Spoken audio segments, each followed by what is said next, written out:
पहलगाम हल्ल्यातील दहशतवादी हाशिम मुसा काश्मीरमध्ये साथीदारांसह जंगलात लपून बसल्याची माहिती, सुरक्षा यंत्रणांकडून शोध सुरू.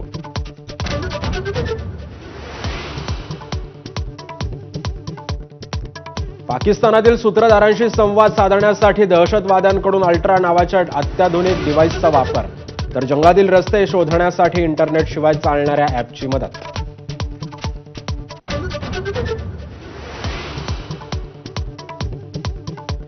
भारताचा पाकिस्तानला आणखी एक दणका, पाकमधून कोणत्याही मालाची आयात होणार नाही. आर्थिक कोंडी करण्यासाठी भारताचा निर्णय, तर पाकच्या मालवाहू जहाजांना भारतीय बंदरांवर बंदी.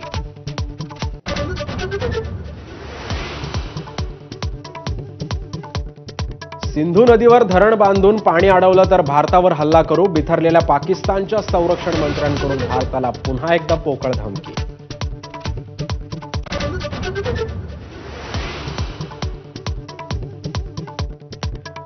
भारतानं पाकिस्तानवर हल्ला केल्यास ईशान्येकडील प्रदेश ताब्यात घ्या.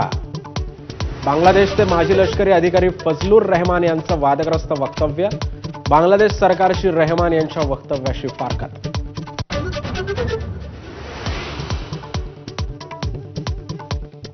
अजित पवारांच्या राष्ट्रवादीकडून माजी मुख्यमंत्र्यांचा आज सत्कार सोहळा, निमंत्रण नसल्यानं शरद पवार उपस्थित राहणार नाहीत, तर मवियाच्या माजी मुख्यमंत्र्यांचीही कार्यक्रमाकडे पाठ.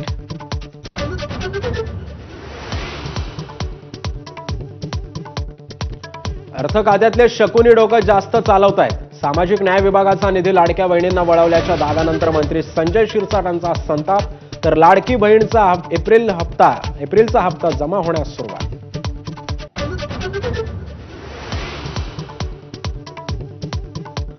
पुण्यातील कार्यक्रमानिमित्त शरद पवार आणि उद्योगपती अदानी यांची भेट, पुणे विद्यापीठाच्या सायन्स अँड टेक्नॉलॉजी पार्कमधील कार्यक्रमात पवार आणि अदानी एकत्र.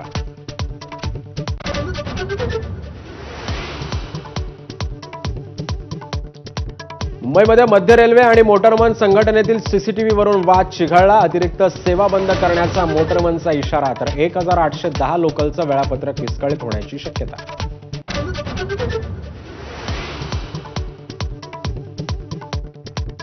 शिर्डीच्या साईबाबा संस्थानाला धमकीचा ईमेल, मंदिर बॉम्ब न उडून देण्याची धमकी, साई संस्थानासह पोलीस यंत्रणाही अलर्टवर.